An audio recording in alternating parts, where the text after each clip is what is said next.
कि बिहार सरकार ने नियमावली में संशोधन किया है और किसी भी उम्मीदवार को जो शिक्षक के रूप में बिहार लोक सेवा आयोग से चयनित होना चाहता है, उस उम्मीदवार के बिहार राज्य का अस्थायी निवासी होने की शर्त को हटाया गया है।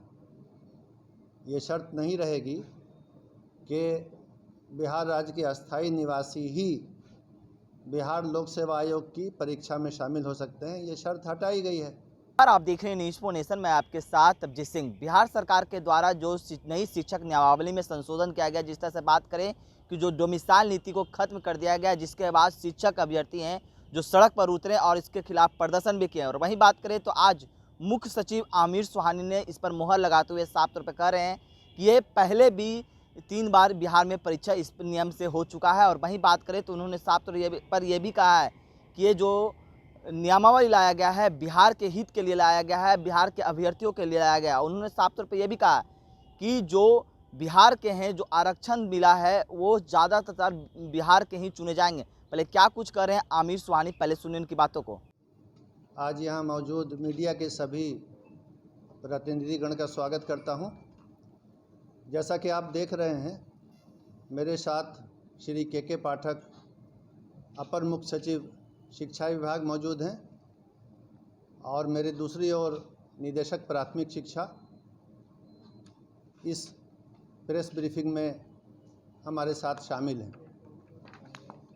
आज जो विषय आपको बताना है वह बिहार लोक सेवा आयोग के माध्यम से शिक्षकों की भर्ती या चयन के संबंध में बनाई गई नियमावली और प्रक्रिया के संबंध में है।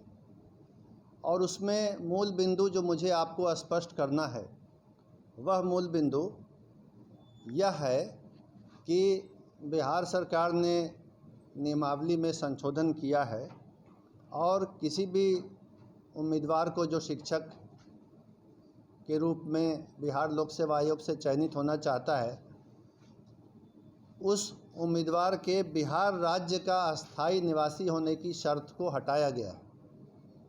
ये शर्त नहीं रहेगी कि बिहार राज्य के अस्थायी निवासी ही बिहार लोक सेवा आयोग की परीक्षा में शामिल हो सकते हैं। ये शर्त हटाई गई है। तो ये शर्त क्यों हटाई गई है? इस शर्त को नहीं रखा जा सकता है, रखना व्यवहारिक नहीं है, विधि सम्मत भी नहीं है, कानूनन संभव नहीं है ये शर्त रखना। ये बात समझाने के लिए, बताने के लिए मैंने आप सबको यहाँ बुलाया है। और इसमें सबसे पहले ये समझने की बात है कि भारत का जो संविधान है उसका अनुच्छेद 16 आर्टिकल 16 बिल्कुल स्पष्ट है। आर्टिकल 16 का सब आर्टिकल 2, सब क्लॉज 2, वो ये कहता है, मैं पढ़ के सुना देता हूँ।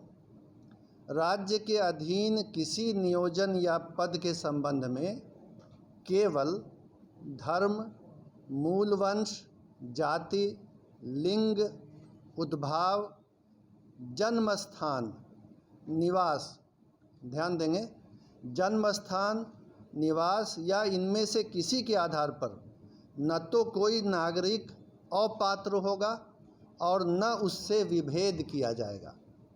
तो भारत के संविधान का अनुच्छेद 16 ये कहता है कि जन्म स्थान और निवास के आधार पर आप किसी उम्मीदवार को अपात्र नहीं कर सकते हैं। ये नहीं कह सकते हैं कि किसी राज्य से बाहर अगर किसी का जन्म स्थान या निवास है तो वो इस चयन प्रक्रिया में पात्र होने के लिए अपात्र है, अयोग्य है। ये नहीं किया जा सकता है। अगर ऐसी कोई प्रक्रिया चलेगी तो वो गैर कानूनी भी होगी और असंवैधानिक भी होगी। इसलिए ये संविधान के अंतर्गत कानूनी बाध्यता है कि निवास के आधार पर किसी को अयोग्य न किया जाए। पूरे देश के लोग इस परीक्षा में शामिल होने के लिए पात्र हों। चयन तो मेरिट के आधार पर होना है। अब ये हम देखेंगे कि इसके पहले क्या होता रहा है। बिहार लोक सेवा आयोग के स्तर पर पहले भी 3 बार परीक्षाएं ली गई हैं शिक्षक की नियुक्ति के लिए। वर्ष 1994 में, फिर वर्ष 1999 में और वर्ष 2000 में बिहार लोक सेवा आयोग ने इसी पद के लिए, शिक्षक के लिए परीक्षा ली थी और तब भी यही नियम था उस परीक्षाओं में भी कि देश के किसी भी भाग का नागरिक परीक्षा में भाग ले सकता है और चयनित हो सकता है, और इसके आलोक में ही पहले चयन हुआ है। ये जो नियमावली थी जिसके आधार पर 1994, 1999 और सन 2000 में परीक्षाएं हुई, ये नियमावली उसके पूर्व 1991 में ही बनी थी। उसमें स्थानीय निवासी का प्रावधान नहीं था और इस कारण से इस बार भी जो बिहार लोक सेवा आयोग से परीक्षा होगी उसमें बिहार का निवासी होने का प्रावधान नहीं रखा जा सकता है। इसके बाद जो वर्ष 2012 की नियमावली बनी थी उसमें भी जब चयन हुआ, हालांकि उसमें स्थानीय निवासी होने का प्रावधान नहीं था, लेकिन उसके बाद भी चयन हुआ तो 1,68,000 रिक्ति के विरुद्ध जो नियुक्ति हुई तो राज्य के बाहर के मात्र 3,413 अभ्यर्थी चयनित हुए। यानी 1,68,000 में सिर्फ 3,000 से कुछ अधिक राज्य से बाहर के थे और बाकी सभी जो थे वो राज्य के अंदर के थे। तो इससे ये पता चला कि अगर ये नियम रखा भी जाता है कि राज्य से बाहर के अभ्यर्थी पात्र होंगे तो उनकी किसी भी संख्या में, अधिक संख्या में, या जिसको अंग्रेजी में सिग्निफिकेंट नंबर कहते हैं, किसी विशेष संख्या में चयनित होने की संभावना बहुत कम है। ये बात भी शिक्षा विभाग ने पता कर ली है। अन्य राज्यों में, पड़ोसी राज्य सहित, उत्तर प्रदेश सहित किसी भी राज्य में अभी तक ऐसे किसी नियम की जानकारी नहीं मिली है जिसमें उसी राज्य के व्यक्ति पात्र हों, दूसरे राज्य के पात्र नहीं हों। ऐसी बात नहीं है। इस नियम के अंतर्गत बिहार के भी जो निवासी हैं वो उन राज्यों में पात्र हैं, अन्य राज्यों के निवासी भी उन राज्यों में पात्र हैं।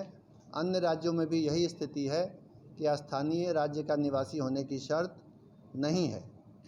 इसके अलावा ये बात भी विचारणीय है कि 50% रिक्तियाँ आरक्षित रहती हैं।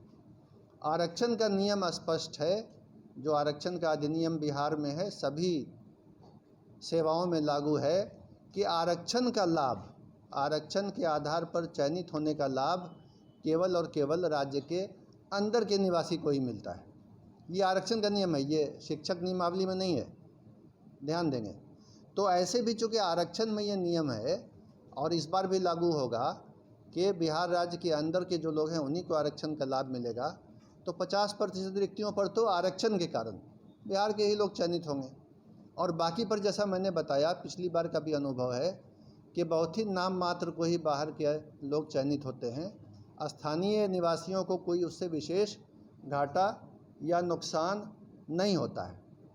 और अंत में ये बात समझने की है कि जिस तरह हम लोगों ने ओपन किया है कि देश का कोई भी नागरिक यहाँ अप्लाई कर सकता है, यही दूसरे राज्यों में भी है।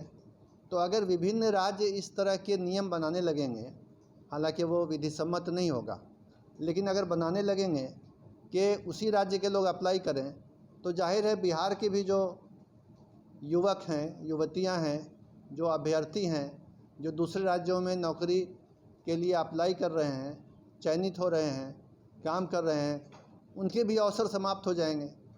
तो इसमें तो बिहार का भी घाटा है।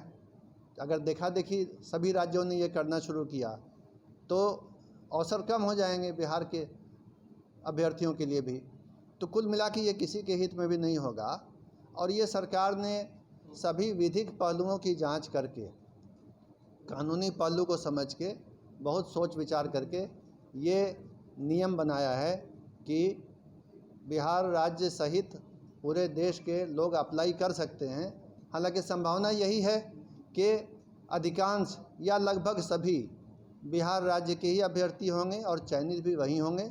अगर बाहर के होते हैं तो संभावना है कि बहुत कम संख्या में नाम मात्र को ही चयनित होंगे और उससे बिहार के वासियों के हित पर कोई भी कमी नहीं आएगी, कोई क्षति नहीं होगी। और ऐसे तो आप समझ ही सकते हैं कि बिहार लोक सेवा आयोग के माध्यम से मेरिट के आधार पर अच्छे शिक्षकों का चयन होगा, जिससे राज्य की शिक्षा व्यवस्था पहले से भी और बेहतर हो जाएगी और इसी परिणाम की ओर राज्य सरकार अग्रसर है और बिहार लोक सेवा आयोग के माध्यम से ये चयन होने जा रहा है। तो इन्हीं बिंदुओं पर स्थिति स्पष्ट करने के लिए मैंने आप सबको बुलाया है और उम्मीद करता हूं कि मैं अपनी बात को आपके सामने स्पष्ट रूप से रखने के लिए सफल रहा हूं। धन्यवाद। सुना आमिर सुहानी साफ तौर पर जो सरकार के द्वारा जो डोमिसाइल नीति खत्म किया गया है शिक्षक विभाग के द्वारा उन्होंने साफ तौर पर बताते हुए नजर आ रहे हैं कि बिहार में पहले भी 3 बार इस तरह से एग्जाम हो चुके हैं और ये बिहार के हित के लिए लाया गया फैसला है। तमाम खबरों को बने रहने न्यूज़ 4 नेशन के साथ। नमस्कार।